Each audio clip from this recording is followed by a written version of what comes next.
Students, তোমাদের অনেকেরই সাথে এই ঘটনাটা ঘটছে। ক্লাস 11-এ যখন থেকে উঠেছো তখন একটা ঘটনা ঘটছে। ঘটনাটা কি না, ক্লাস 10-এ আমাকে অঙ্ক দিলে আমি নিমিষের মধ্যে অঙ্ক সলভ করে দিতে পারতাম। ফিজিক্যাল সায়েন্স থেকে, ফিজিক্স পোর্শন থেকে হোক, কেমিস্ট্রি পোর্শন থেকে হোক, যেখান থেকেই প্রশ্ন করা হোক, আমি নিমিষেই সেটাকে সলভ করে দিতে পারতাম। কিন্তু ক্লাস 11-এ ওঠার পর থেকে আমি এইরকম ভাবে সলভ করতে পারছি না। আমি এত তাড়াতাড়ি বলতে পারছি না, অনেক সময় লেগে যাচ্ছে, বুঝতে সময় লাগছে, ভাবতে সময় লাগছে, কখনো কখনো পারছি না, ফ্রাস্ট্রেশন আসছে, মনে হচ্ছে আমি পারবো না। এই ব্যাপারগুলো হচ্ছে, অনেকের সাথেই এই ব্যাপারগুলো হচ্ছে, তবে সবার সাথে নয়। তাহলে সবার সাথে কেন হচ্ছে না? আর বাকি কিছু স্টুডেন্ট আছে তাদের সাথে তো এই ঘটনা ঘটছে না, তোমার সাথে কেন ঘটছে? এরই অ্যানালিসিস আমি আগের ভিডিওতে করবো, ভালো করে মন দিয়ে শুনবে। স্টুডেন্টস, ক্লাস 10-এর যে সিলেবাস, ক্লাস 10-এর সিলেবাসের ভলিউম এবং সেই সিলেবাস পড়ানোর প্যাটার্ন, পড়ার প্যাটার্ন, এইগুলোর সাথে ক্লাস 11-এর বা ক্লাস 11-12-এর যে সিলেবাসের ভলিউম, পড়ার প্যাটার্ন, পড়ানোর প্যাটার্ন, এইগুলো পুরোপুরি আলাদা। যেমন ধরো, আমি ফিজিক্স নিয়েই বলছি। ধরো ফিজিক্যাল সায়েন্সে কি হতো, কোনো একটা টপিক তোমাকে স্যার বোঝাচ্ছেন, ক্লাসে বোঝাচ্ছেন, বা তুমি যেখানে টিউশন করছো সেইখানে বোঝাচ্ছেন। তুমি হয়তো মুহূর্তের জন্য একটু অন্যমনস্ক হয়ে গেলে, কিছু কিছু জায়গায় তুমি বুঝতে পারলে না বা শুনলে না, বলে বুঝলে না, এবং তুমি সবার সামনে স্যারকে স্যারে জিজ্ঞাসা করলে না। কখন বলছি? এটা ক্লাস 10-এর কথা বলছি। ভালো কথা, জিজ্ঞাসা করলে না, সবাই কি ভাববে? বাড়ি এলে তুমি বইটা খুললে, সেলফ স্টাডি করলে, দেখা গেল ব্যাপারটা তুমি উদ্ধার করে ফেললে, ব্যাপারটা বুঝে গেলে। এরকম করে করে করে করে তোমার মনের মধ্যে একটা দৃঢ় ধারণা হয়ে গিয়েছে যে স্যার পড়াচ্ছেন, পড়ার, আমি যদি বুঝতে না পারি অত ভয় পাওয়ার কিছু নেই, স্যারকে জিজ্ঞাসা করার কি আছে, সবাই কি ভাববে, আমি বাড়ি গিয়ে সেলফ স্টাডি করে ব্যাপারটাকে ম্যানেজ করে নেবো। ঠিক আছে, এটা যেটা তুমি করে এসছো ক্লাস 10 থেকে, এটাই তুমি ভাবলে করবে।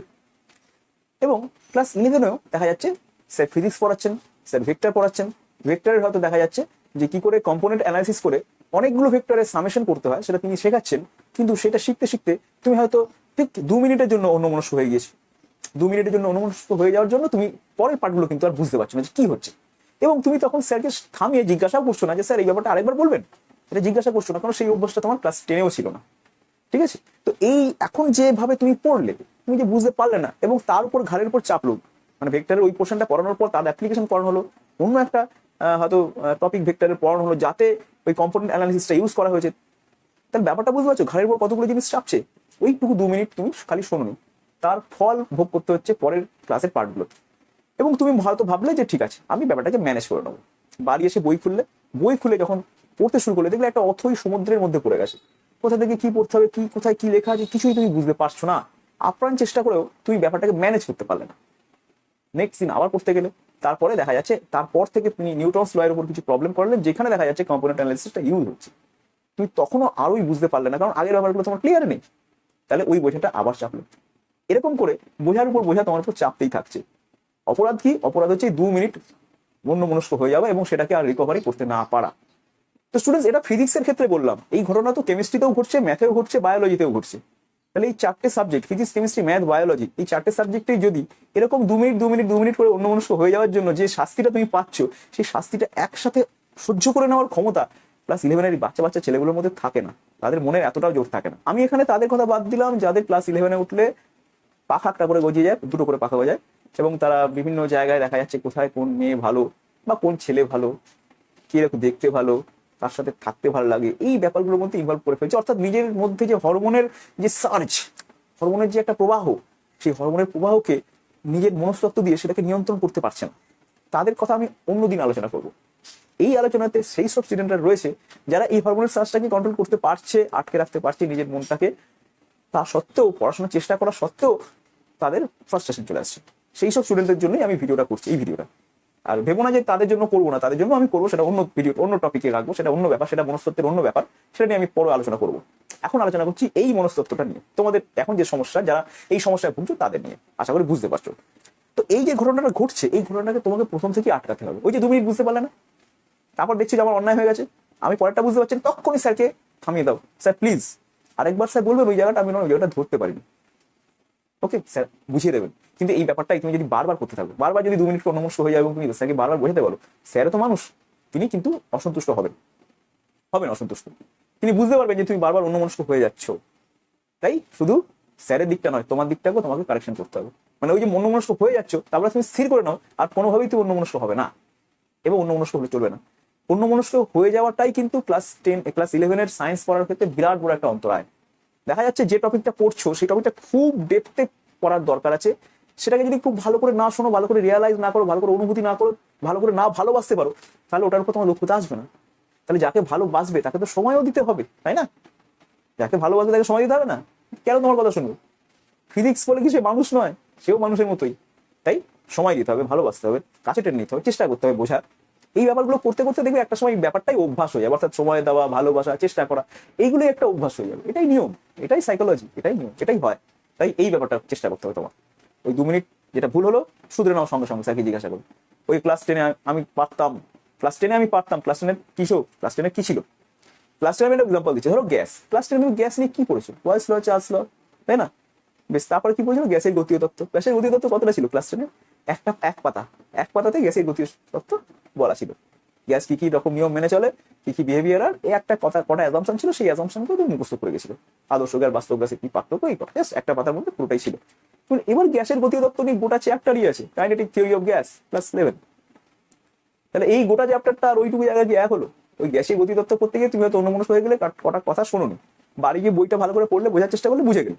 কিন্তু এখন কাইনেটিক থিওরি অফ গ্যাস পড়তে গিয়ে তুমি যদি স্যারের কটা কথা না শোনো, 2 মিনিট যদি অন্যমনস্ক হয়ে যাও, তাহলে তোমার ঘরে বোঝা চাপবে। কারণ বাড়িতে গিয়ে তুমি কি থেকে কি পড়তে হয় কিছু বুঝতে পারবে না, বইটা খুলে দেবে অনেক অসংখ্য লেখা, পাতার পর পাতা, কি করে বুঝতে পারছো না? এই কোর মধ্যে পড়ে যাওয়ার আগে নিজেকে সাবধান করতে হবে। স্টুডেন্ট যারা এই মিস্টেকগুলো অলরেডি করছো, তাদের জন্য বলি, তাদের এখনো সময় আছে, হাতে অঢেল সময় আছে, তারা কিন্তু মেকআপ করে নিতে পারো। কারণ এখন তো তোমার স্কুলের ক্লাসও শুরু হয়নি, তাই না? এখন গরমের ছুটি পড়তে চলেছে, সামনে গরমের ছুটি আবার পড়বে, তাই না? স্কুলে তোমার ক্লাস শুরু হয়নি, এখন ভর্তি চলছে। এখনই মেকআপ করো ব্যাপারটাকে, এখনই এটাকে টেনে ধরো। এরপরে আমি বলবো আরেকটা কারণ, এটা তোমাদের দোষী না, যারা ভালো করে পড়াশোনা করছো, ভালো করে শুনছো, অ্যাটেন্টিভ হইতে শুনছো, তবুও পিছিয়ে পড়ছো, এইটারও একটা কারণ আছে। সেটা তোমাদের দোষ না, সেটা হচ্ছে যিনি তোমাদের পড়াচ্ছেন, টিচারের কাজ হচ্ছে সহানুভূতির সাথে পড়ানো। কিন্তু তিনি এখানে দেখা যাচ্ছে অনুভূতি ইউজ করছেন, সহানুভূতি নয়। সহানুভূতি মানে দেখতে হবে স্টুডেন্টটার কোথায় সমস্যা রয়েছে। একটা 11-এর স্টুডেন্ট, মানে প্রথম যে 11-এ উঠছে, তার কোথায় সমস্যা হতে পারে ফিজিক্স পড়তে গিয়ে, আমি ফিজিক্স এক্সাম্পল দিচ্ছি, যেহেতু আমি ফিজিক্সের টিচার, ফিজিক্স এক্সাম্পল দিচ্ছি, তার কোথায় ফিজিক্স পড়তে সমস্যা হতে পারে সেই ব্যাপারটাকে বুঝতে পারা। সেই টিচার যদি বুঝতে পারেন, তাহলে এই মিস্টেকটা হবে না। বলছি কি সমস্যা? ফিজিক্স পড়ার প্রথমেই যে অন্তরায়টা আসবে, সেটা হচ্ছে পর্যাপ্ত পরিমাণ অঙ্ক না জানা। এটা ফিজিক্স পড়ার অন্তরায়। ফিজিক্স পড়তে গেলে সমস্যা ওটাই, পর্যাপ্ত পরিমাণ অঙ্ক আমি জানি না।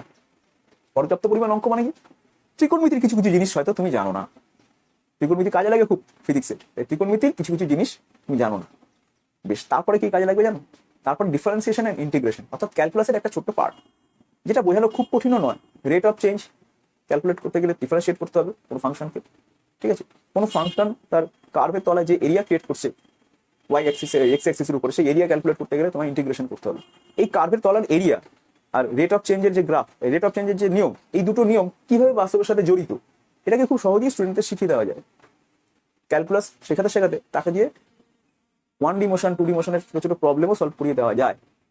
এইভাবেই শুরুটা হওয়া উচিত।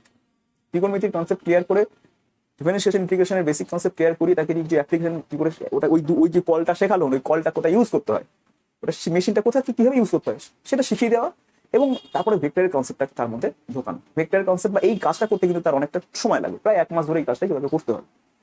এটা যদি করতে পারে প্রথম তাহলে কিন্তু এগোনোটা ইজি হয়ে যায়। কিন্তু এইটা যদি না করে, যদি তিনি এইভাবে ভাবছেন যে এখন ওই থার্মোডাইনামিক্সটা পড়া তো সহজ চ্যাপ্টার, আমি ওই তাপের প্রসারণ, দৈর্ঘ্য প্রসারণ গুণাঙ্ক, এটাও সহজ চ্যাপ্টার, এগুলো পড়াই, তার কিছু স্টুডেন্ট আমার থাকবে, প্রথম ভালোই লাগবে, ওদের বুঝতে লাগবে, তারপর ভালো লেগে যাবে, তারপরে আরো স্টুডেন্ট হবে, তখন আমি ভেবেচিন্তে আমি তারপরে লাস্টে মেকানিক্স ভেক্টর ফেক্টর পড়াবো। এখন মুশকিলটা কি, এইটা যিনি ভাবছেন, তিনি যখন ভেক্টর বা গতিবিদ্যা এসব শুরু করবেন, তখন সেই স্টুডেন্টের স্কুলও খুলে যাবে, সেই স্টুডেন্টের প্রজেক্ট শুরু হবে, বিভিন্ন রকম সমস্যা শুরু হবে। কারণ স্কুলে তাকে যেতে হবে, একটা সময় তাকে স্কুলে অতিবাহিত করতে হবে। সেই যে স্কুলের সময়টা অতিবাহিত করা হচ্ছে, তখন দেখা যায় যে স্কুলে আবার ভেক্টর প্রথম দিকের ক্লাসগুলো হচ্ছে, ঠিক আছে? তো স্টুডেন্টটা তখন সমস্যায় পড়ে যাবে। কি সমস্যায় পড়ে যাবে? কারণ যখন তাদের বেশি সময় দেওয়ার কথা, অর্থাৎ calculus, trigonometry, 1D motion, 2D motion, mechanics, এইগুলো শেখার জন্য অনেকটা সময় দেওয়া উচিত, কিন্তু সেই সময়টা সে আর তখন দিতে পারবে না, কারণ অনেক কিছু চালু হয়ে গেছে।